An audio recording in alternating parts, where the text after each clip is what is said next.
a aliyah for the neshama of Moshe Zev ben Shmuel Shlomo.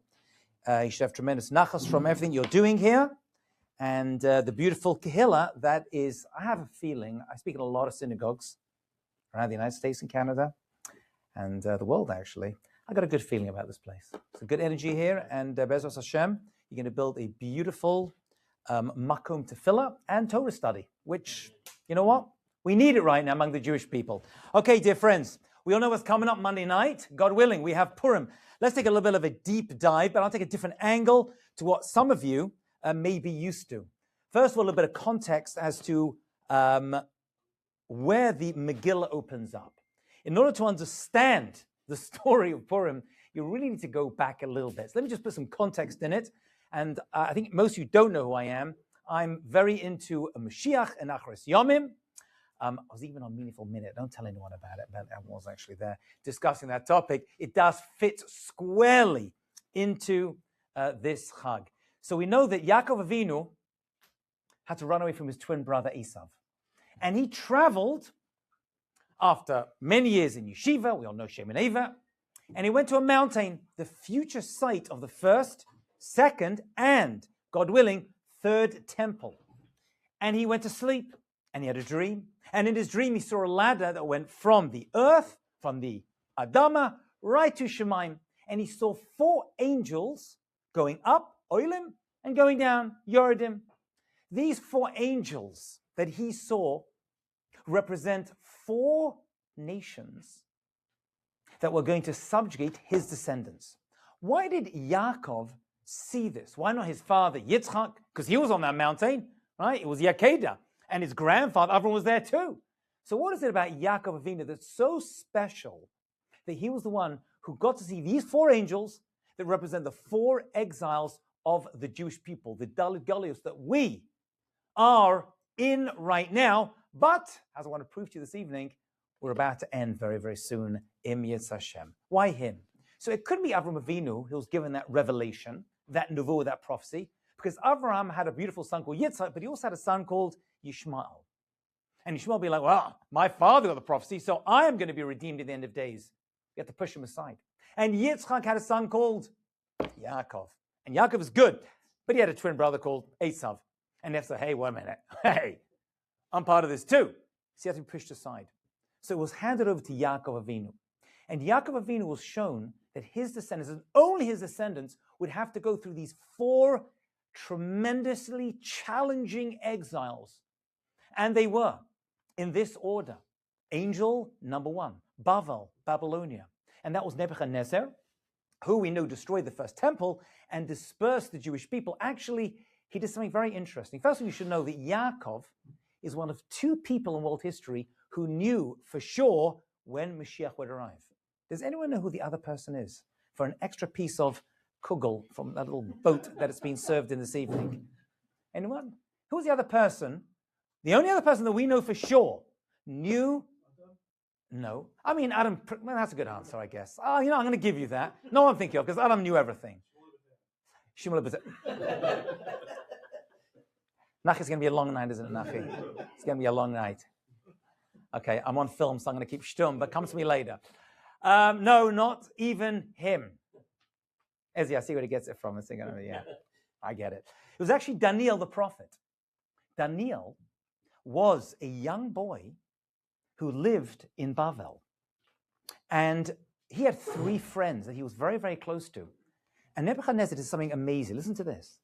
He was a smart guy. He kidnapped, now we're not sure how many, but we assume thousands of young Jewish boys. And he schlepped them out of Israel when he destroyed the temple, and he brought them into Bavel, into Babylonia. And he treated them really, really well.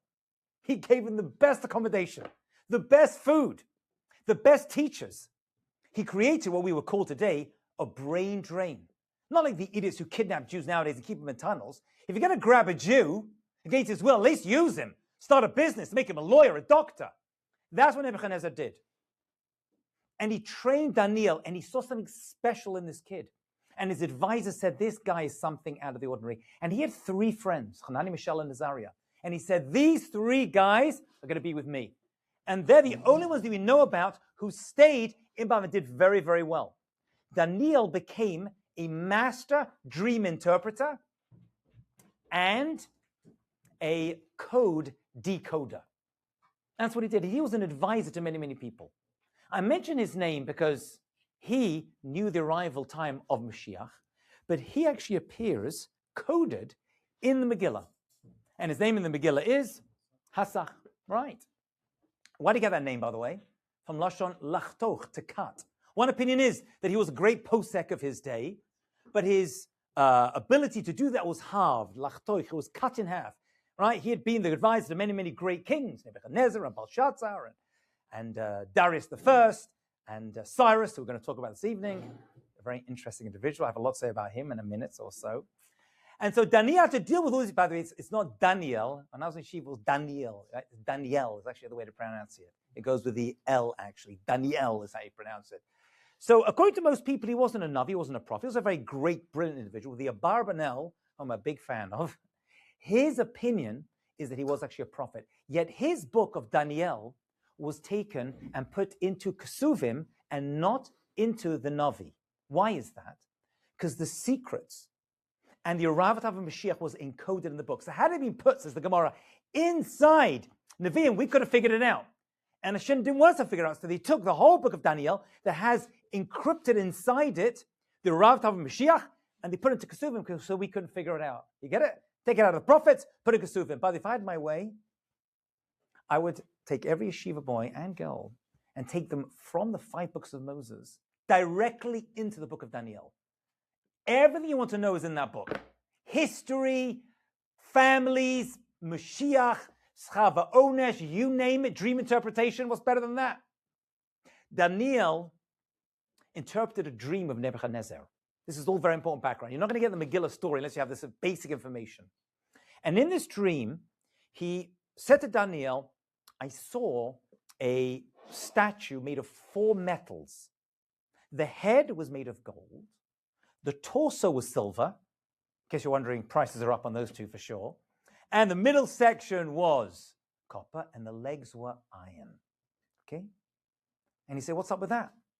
And everyone tried to interpret it. They couldn't do it. And so he killed them all because that's where they used to act in those days and probably still do.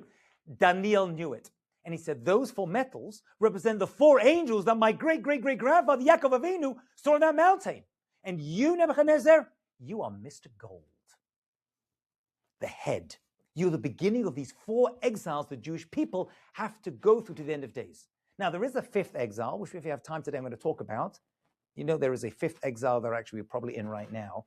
I know in Yeshiva you'll learn about the 4, but there's a 5th one right at the end of days that's spoken about in a number of places that is actually represented by the toes, and possibly the feet of this statue, which had a little bit of clay and mud in it. Well, I'm going to bank that, excuse the pun, and come back to it a little bit later. So Nebuchadnezzar is Mr. Gold. So what does Nebuchadnezzar do? He says, whoa, I'm Mr. Gold. So he builds a big golden statue when Daniel is out of town. And he tells, everyone, you got to bow down to this golden statue. Why a big golden statue? Because he's Mr. Gold. Because that's what he saw in the dream.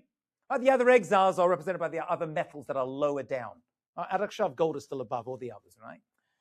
And so they all bow down to it because they didn't want to get killed. And that's one of the reasons that the Jewish people were in trouble and ended up almost being wiped out by the skin of the teeth in the Purim story. Okay? I want to just mention a king who's of very great relevance that I've spoken about recently, and that is Cyrus. Cyrus, Koresh, as he's called. You see many Jewish people, Persians, right, will name their kids Koresh. Such a thing, Koresh. You know. So he was the first ever king of Persia. You see, Nebuchadnezzar fell away, right? We have Belshazzar takes over, and then we have Cyrus. Cyrus was the son-in-law of Darius I, Darius number 1, right? Before number 2, the sequel. We'll see who he is in a couple of moments. So King Cyrus says, you know what? I'm now the king of Persia. And he was the one who took all the power and the money out of Babylon, modern-day Iraq, and brought it into Iran. Persia, Paras. Right? And he was the one who started to set up Persia as the powerful force that we saw build up in the Megillah. I mention this because there is a number of great people alive today, including Rav Kook from Tiveri. You've seen this great tzaddik online who says. So I've heard him and others as well tell me, and I believe this to be true, that President Trump is a Gilgal of King Cyrus. See, King Cyrus was a very great man. He was good to the Jews. And he allowed the Jewish people, you didn't think I was going to go there, did you? He allowed the Jewish people to go back to the land of Israel to rebuild the temple. And it was going well. He was a great, great man. Until Achashverosh came and stopped him. And Achashverosh was obsessed with the land of Israel. When he turns around to Esther, his future wife, and says, I'll give you Chatzi HaMalchus, half of my territory. What's the half he wasn't willing to give her? Israel and Yerushalayim. He didn't even know she was Jewish, but he was so obsessed with the land of Israel and his control over it, this particular space was obsessive to him. So King Cyrus said, brother, you drive around Israel now, you'll see signs saying, thank you, Donald Trump, right, for all he's done. King Cyrus of our day. And I think they've even minted coins. And I know people who've told me, I actually met Donald Trump at one point. I went to a certain dinner and he was there. And I didn't mention this to him because I'm not crazy. But people have actually asked him and told him this. And he's like very happy about it, right? Because he's into this kind of stuff. Okay, anyway. So that's he's the first Persian king. So now we've had a shift from Babylon, Nebuchadnezzar. You with me so far, friends? Yeah, we all good? Into Persia. Now comes along Ahasuerus, who was a nothing, and that's important. He was a military strategist, a great one, by the way. But if you read the Megillah, when I was a kid, I used to read the Megillah and the story of the Megillah, and you look at Ahasuerus, he seems like a very docile, idiotic kind of guy, right? I always picture him like there with a crown on the side of his head. Oh, I'm Ahasuerus. That's the way we look at it, right? Don't believe it. He was a genius. You don't get to that level of power without extremely sadistic, narcissistic, and evil ways. So why does he look so good in the Megillah? Anybody know? Because after the whole Purim story, he's still alive. And he's still married to Esther. And they presented him with the art scroll Megillat Esther, which by the way, I think was one of the first books that art scroll published. And they presented it to him. That's not that old, you know what I'm saying. That's not sure it was that old. And they presented him, so he's looking through it. So they had to whitewash it, to sanitize it, to make sure it doesn't look so bad. So Haman looks bad, but Ahasuerus doesn't look so terrible. Because this is not a story of redemption. The Purim story is a story of survival, physical survival. Because most of the Jewish people remained in Persia, and probably actually the capital of Persia, which is Great Neck. And what happened was that this epicenter of the Middle East at that time, and will be again at the end of days, which we're seeing right now. I mean, the whole thing is coming back up again, right? It's Choshev and Nira. We're seeing this whole system build up. We have lots to say on that as well. We'll talk about Gog and Magog in a few moments. But all of this was established at that time by Ahasuerus. So he comes in, he builds himself up, and he's a dictator. So the opening scene of the Megillah is now going to make sense to you, possibly for the first time, which is, let's throw a party. Why am I throwing a party? Because I know, says Ahasuerus, that the Jewish people were told by their prophet, Jeremiah, Yirmiyahu, so I use the English a lot because I speak to different audiences, and he told the Jewish people they'll be exiled, but they're going to come back after 70 years. So Ahasuerus makes a calculation and says the end of the 70 years happens to fall out on the 3rd year of my reign. What's he going to do about that? He's going to throw a crazy party, which he does.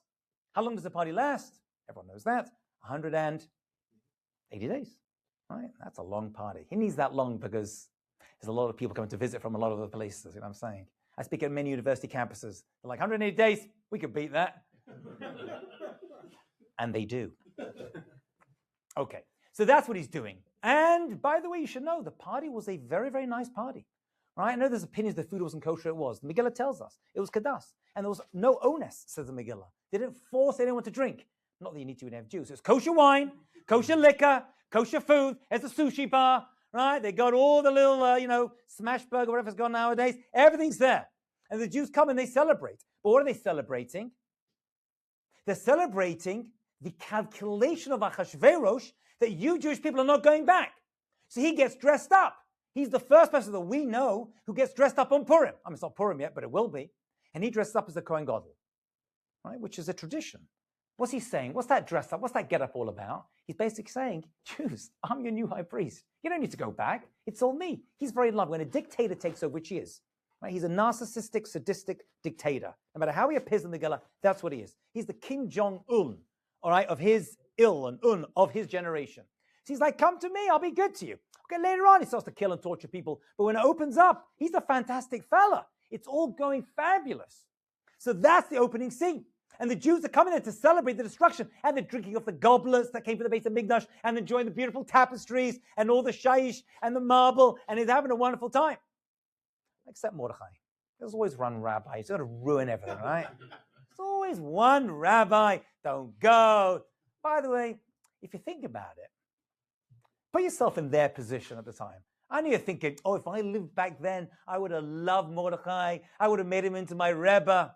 You would have hated him. He was the one who doesn't bow to Mordechai. He's the one who causes all the turmoil. And the whole destruction comes from this one Jew who's not willing to even mishtachaveh, like a little korim, a little bow down. I'm not worshipping Haman. It's a little, no, you got to stick it to him.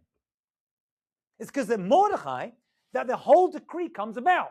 And then he puts on second, he's crying and wailing in the streets.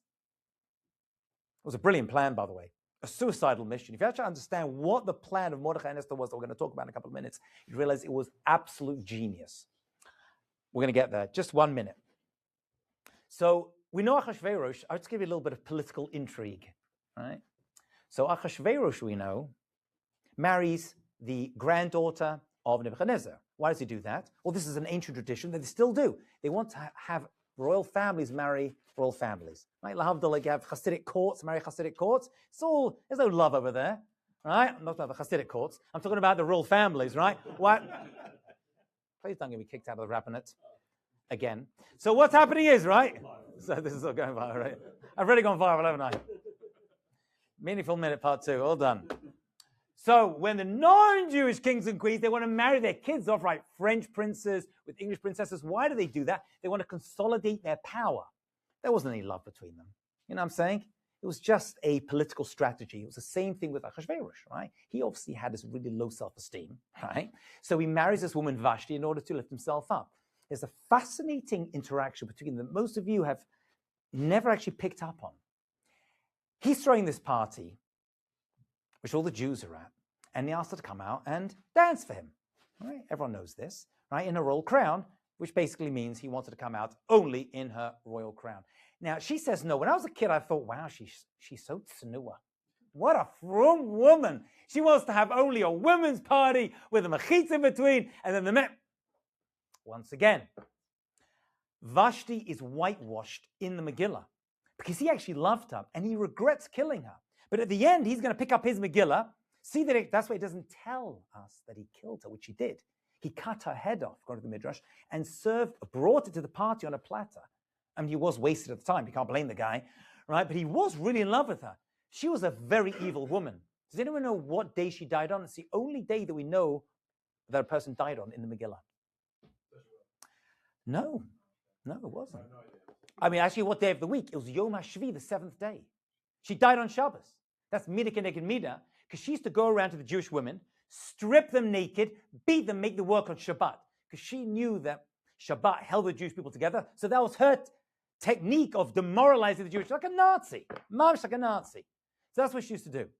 So don't have any Rahmanas on her. She was a very evil. She got and deserved everything that she got. So she doesn't want to go. Why doesn't she want to go? Skin disease, whatever. It doesn't interest me. But when he calls her, he says, bring me Vashti Hamalka. She says, tell him, my husband Achashverosh, that Hamalka Vashti is not coming. And this happens a number of times. She refers to herself as Vashti, Hamalka Vashti. He refers to her as Vashti Hamalka. What's the difference? What's the difference between Queen Elizabeth and Elizabeth the Queen, King Charles III, right, and Charles the king. So the title comes first. He's saying, you're Vashti. I made you Malka. She's like, no. You're nothing. I'm royal blood. I come from Nebuchadnezzar. I am Queen Vashti. There's a whole political intrigue that's happening between these two behind the scenes, and you're getting a little glimpse into it. It's all from Hashem, right? And they end up killing each other off. So he gets rid of her, and now he's got to select a brand new wife, as we know. So when I was a kid as well, right? How do they teach like a 5-year-old in a Haredi yeshiva that I went to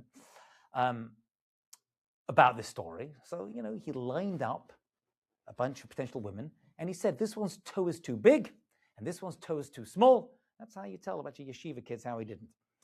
Let me give you the real, true Shushan Hollywood story, my friends. As you know, they were all kidnapped off the streets. By the way, many women volunteered to marry Achashverosh. That's a good chance. And they were kept for an entire year. 1 year in some harem. And then most of them were just pretty much raped at the end of the year. We know that Esther was taken against her will. The Tilakach Esther. She was grabbed against her will and she was dragged in. She actually refused to be with Achashverosh except one time. One time she voluntarily went to see him in order to have her plan come to fruition, right? In order to get on his good side. And through that union, she had one child, whose name was Darius the second, Darius number 2. And he was actually the one who allowed the Jewish people to go back and rebuild the second temple, which most didn't. About 32% of the Jewish people went back to build the second temple. Are you still with me, my friends? Yeah? Fabulous. You didn't learn any of this? You don't? No. I'll tell you something, Nachi. You don't learn any Tanakh in yeshiva, right?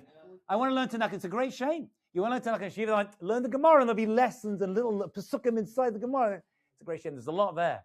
There's a lot of it. This story is one of my favorites. Okay, so that's where we're up right now. So now comes Achashverosh, and he's building himself up, and we know he has this advisor called Memuchan from Lashon Memuchan. He's Mr. Ready to Fall, right? Who we know is Haman. There's a prophet called Ezekiel.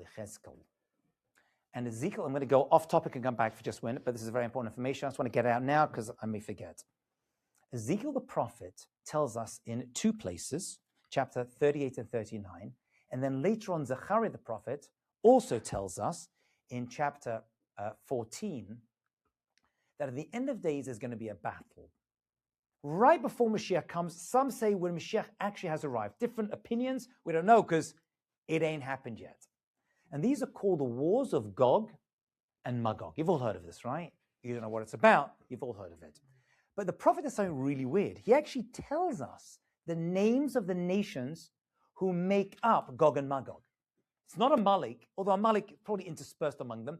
And it's not Yishmael, because that's a different nation. This is Gog and Magog. Who are they? We're not too sure. But we're given a list.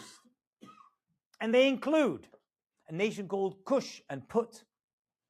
Right? These are acceptedly understood to be part of somewhere in Africa of some, but we translate it as Ethiopia. We're not too sure. The first nation that is mentioned in the prophet Ezekiel, describing Gog and Magog, these nations are going to come and attack the Jewish people in the land of Israel when we have inheritance and control over the land.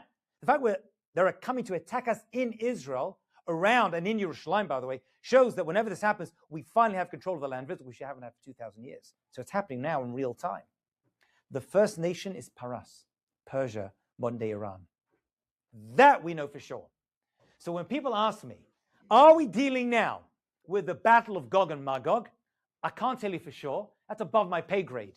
But I can tell you, without a shadow of a doubt, that if it's going to happen, and it does involve Persia, modern-day Iran, this is it. This is it. And if you want to go with me, and it sounds weird, that President Trump is a Gilgal, has the tzotzos, he says, sparks of King Cyrus. Something is cooking in the air tonight. That I know. And it's not a chillant. Something is going on. There is an opinion, by the way, many people think the Gog and Magog is the Jewish people against these nations, 1 nation, 5 nations, maybe 70 nations that make up Gog and Magog. But the Abarbanel, who's like the experts in this, he actually says that it's going to be between the Bnei Esav right? And Yishmael. And that's going to be the final battle of Gog and Magog. And we are just going to watch as bystanders, maybe getting involved on the periphery, but we're kind of out of it, which it's hard to understand, but that's what the Abarbanel, that's what he says. Okay, great. Let's jump back into our story. So let's just do a quick recap. You know, I saw an interview recently, one of these podcasts that I watch, and it says now in every movie, they have to recap the entire story every 10 to 15 minutes because the Gen Z generation, they check out so quickly, they have to recap everything. I call it the ADD generation, or maybe even better, the ADHD generation. You know what ADD stands for? Attention Deficit Disorder. Do you know what ADHD stands for? Attention Deficit, hey, donuts. Okay, that was my joke for the evening. Fabulous. All right. So let's bring it back. So now we know Ahasuerus is in control. He'd taken over from King Cyrus, who took over from his father-in-law, Dariavesh, took over from Belshazzar, took over from, and all the stuff that came out of our holy base of Mikdash ends up at this party. He's celebrating. Everyone's there. He gets dressed up. He kills Vashti. He serves up a head, according to the Midrash, or the Megila does not tell us this. He now has to select a new wife, and his new wife's name is? No, that's not her name. That's not her name. What's her name? That's her code name. Megillah is full of code names. Achashverosh wasn't his name either. Achashverosh is Lashon Ach Rosh, headache, and Ach Barosh. He drove the Jewish people crazy. Or Ach Rosh, he was the brother of another head. He's just another Nebuchadnezzar. He continued that tradition. So all these are code names. Esther's real name was actually in the Megillah is Hadassah. Hadassah was the real name, like Hadassim, right? One of the myrtle branch that we use on Sukkot. Okay, which by the way is when this piece of Ezekiel is read on Sukkot, because the final war of Gog and Magog begins on Sukkot. It's a tradition, which is why the Haftorah is actually that on Sukkot. I was actually in Israel October 7th, right? A few years ago when the battle broke out. Actually, I hadn't been in Israel for Sukkot 35 years. I go to Israel a lot, Baruch Hashem. And I said to my wife, my third daughter was in new seminary, and I said, I've got to be in Israel this year. I don't know why, I've got to be there. She's like, no, we'll stay. We actually extended our sukkah, got an extension. Well, we have a lot of guests come. And I said, I've got to get out of here. I've got to be there. And Baruch Hashem. End up at a hotel, working at a hotel as a rabbi, which was right next to Tachal Merkazit, and all the soldiers, and this is Yerushalayim. So all these frum soldiers coming in, right? Simchas Torah, right? To go off and fight battles. It was extremely difficult. We brought them food, and we gave blood, and we brought drinks, and we sang, brought a Sefer Torah down to them. It was a heartbreaking. That was the beginning of it, right? And that is this Haftorah that we're talking about. It's all interconnected. Okay, so her real name was Hadassah. Esther was. What is it? Esther is a language that a name that is understood in many languages. Ishtar, the word star, right? Ishtar, Esther, right? But for us, it's a language of hiddenness, right? V'anochi aster panai, says Hashem. There are going to be times, we all learn this, where Hashem hides his face. I don't understand. What do you hide your face? What does that mean? Hides his face. V'anochi aster panai, double hiding, not just one. Why don't you just say God's missing? We can't find God. So the face of God is a metaphor for God's attributes. How do you know how someone's doing? You don't look at their elbow, their knee, or their foot. You look at their face, right? The face, the panim, reveals what's happening inside, right? If I walked in the scene, I'm like, you know, I'm doing well inside. If I walked in, I'm doing sad. You look at my face. If I hide my face, it means I'm there, but I'm not going to reveal to you what I'm up to. It's a mystery, which you all know is exactly what Megillah says is about. Hashem hides himself and allows us, or gives us the opportunity to find him at these times. So we have two different types of miracles in Jewish history. Nes Nigla, Nes Nistar. Hidden miracles, revealed miracles. Let me ask you, my dear friends. You've all been through the yeshiva system, better or worse. What's better, a revealed miracle or a hidden miracle? A Nes Nigla, a revealed miracle, or a hidden miracle? What did you learn?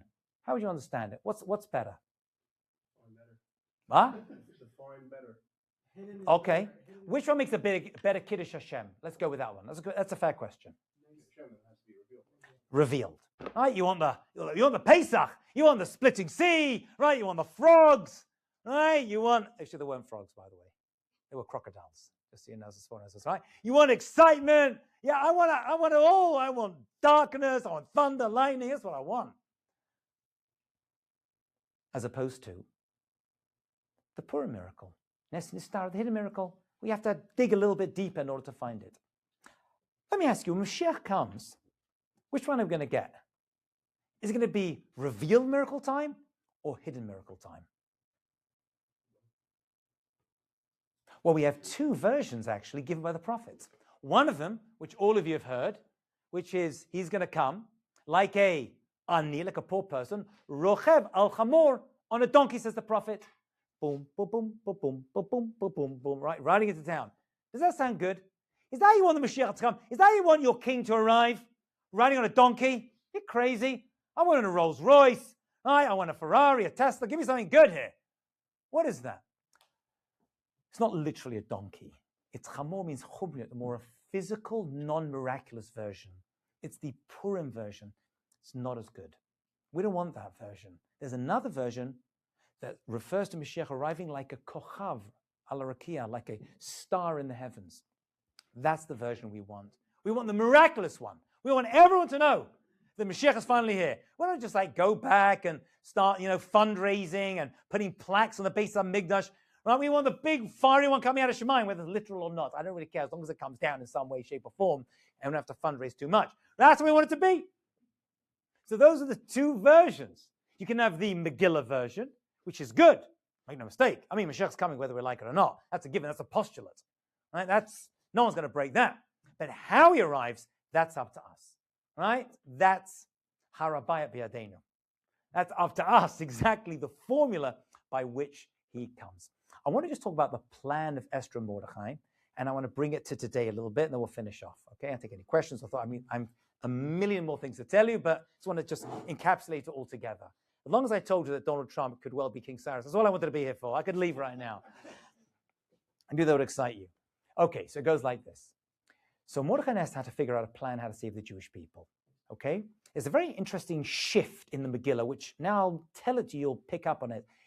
Mordechai is basically in charge. Mordechai and Esther were married, according to most opinions. That's also not mentioned in Megillah because Achashverosh remains married to her afterwards. So he's like, oh, wait a second. You guys were married? So it's kept a secret, but we, the Jewish people, knew. Right? We knew that was actually the case. So now, he's got to figure out what exactly we're going to do, because this Haman's going to come on and kill the entire Jewish people. Haman, by the way, is a Amalek. Right? He's Agagi. Just to give you a little piece, just to tie that together. So Amalek have been a thorn in our sides for thousands of years. Since we left Mitzrayim, they were the first ones to come and get us. They are really what we consider to be the first atheists of world history. Everyone used to believe in gods, right? Small g's. They were the first ones that said there's nothing at all. It's all coincidence, it's all chance. That's why they use the lashon, the language of karcha b'derech. They just happened upon us. They are the coincidence people. That's why it's called Purim. Pur is a lottery. Who wins the lottery? I don't know. Right? Place your bets, place your bets. Who knows where it's going to end up? It's all chance. So Amalek are the chance people. Karcha. Now with that comes the language of kar, cold. When the Jewish people left Egypt, we were on a high. Everyone was terrified of us. Right? We defeated all of Egyptians' finest soldiers and chariots. We were the tops. They come along these people and they're like, we don't care. We're going on a suicide mission. And by the way, that's the trait of Amalek. Just so you understand. Whenever you see people who want to kill us for no good reason, like they want to kill us for our money, I get it. I don't like it, but I understand. They want our land, I don't like it, but I get it. They're jealous of us, I get it too. They're not happy with the legal work and the nursing homes, I get that. But kill us for no good reason on a suicide mission, that's planet mental. That's Amalek. And that's what they did. They knew they're going to be killed when they came to attack us. They can't help themselves. That's, by the way, why many modern rabbis since World War II have said that the Nazis have the midah of Amalek. They're fighting wars on all four fronts. They're dealing with England, they're dealing with America, and they're still shipping off Jews to camps in order to kill them. What are you doing? You have nothing better to do with your time than kill millions of Jews? That's Amalek. Now, Amalek isn't a nation anymore, but they are individuals tucked away in other nations. They're not a collective, right? Like Ishmael could be in various parts of the world, right, or Edom, they are scattered. Whenever you see, and by the way, we've seen this over the past few years, and all of you are shocked, right? Just reading the comments on any Jewish video nowadays are like, what? I can't even believe it. I mean, I got a lot of videos on Mashiach and stuff. I have I get views. But you just read the comments and like, with your name and face, you're okay saying that? I mean, even I'm shocked at this point.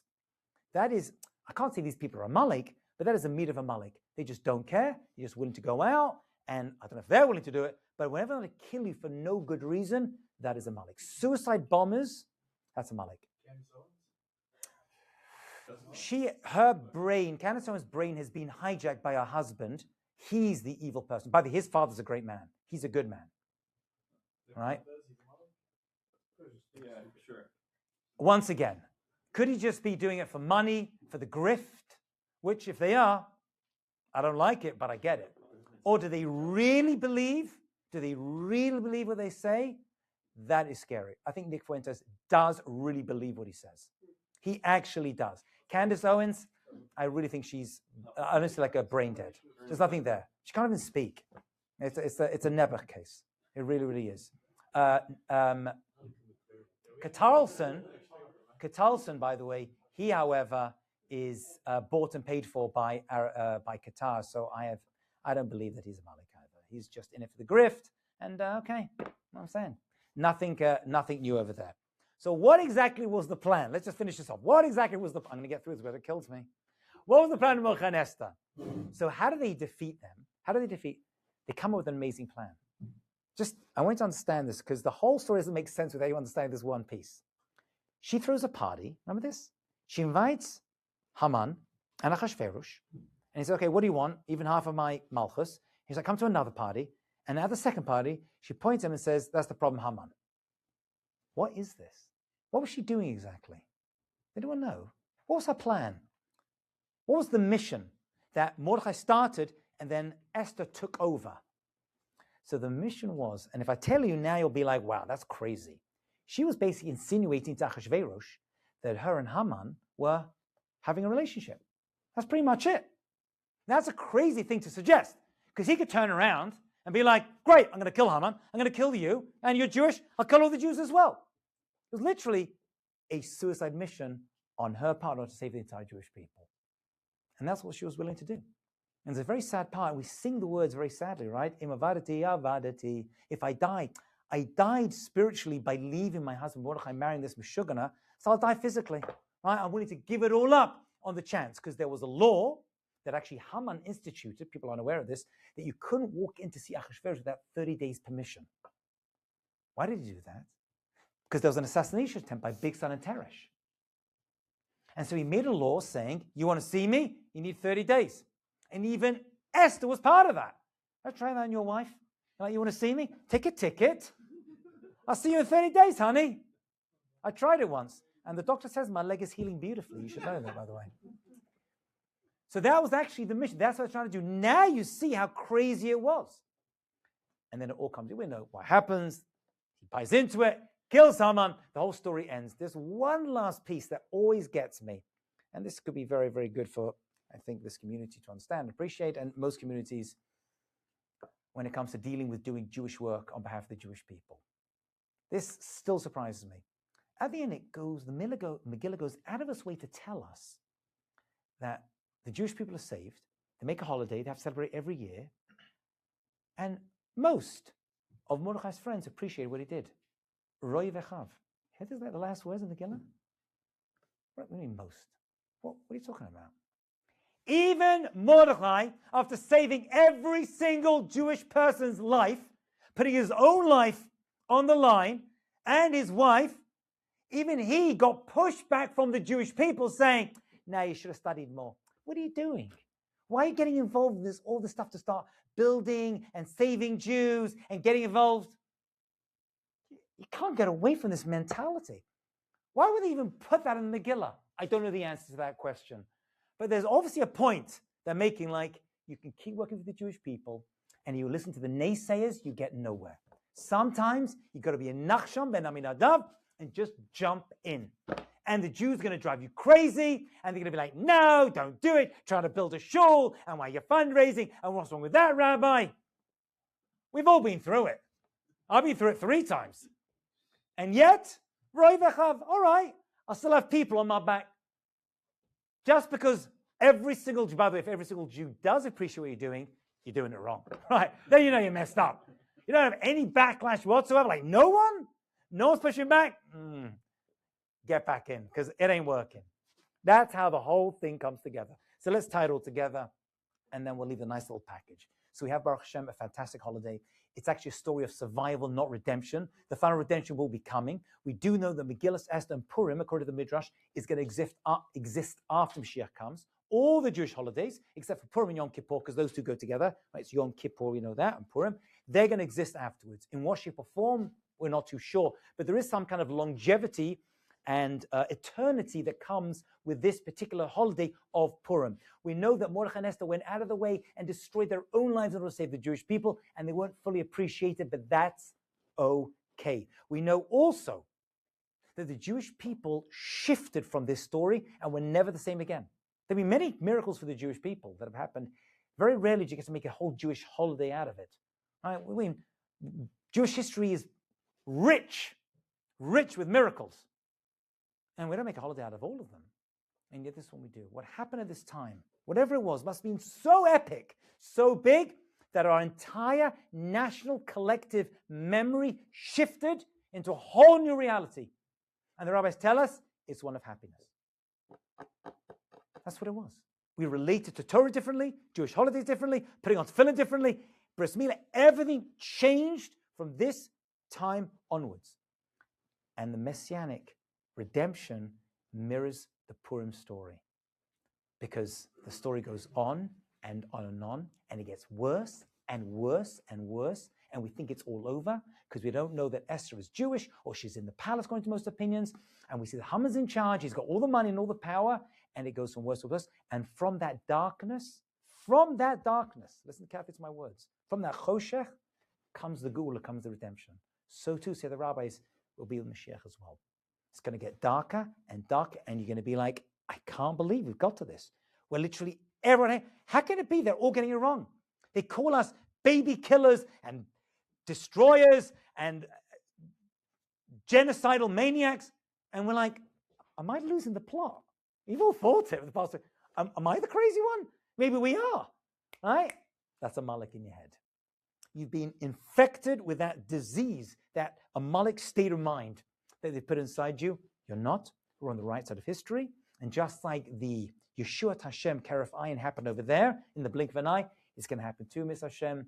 And God willing, we'll be able to celebrate next Purim with this shul flown off to Eretz Yisrael, God willing, in Yerushalayim, with the third and final temple that Yaakov was promised, and Daniel was promised, and Esther and Mordechai were promised, and Sarah Menu, and all of our great heroes and heroines of Jewish history, celebrating the third base of Mikdash. B'mehera, b'yameinu amen. Thank you so much, guys.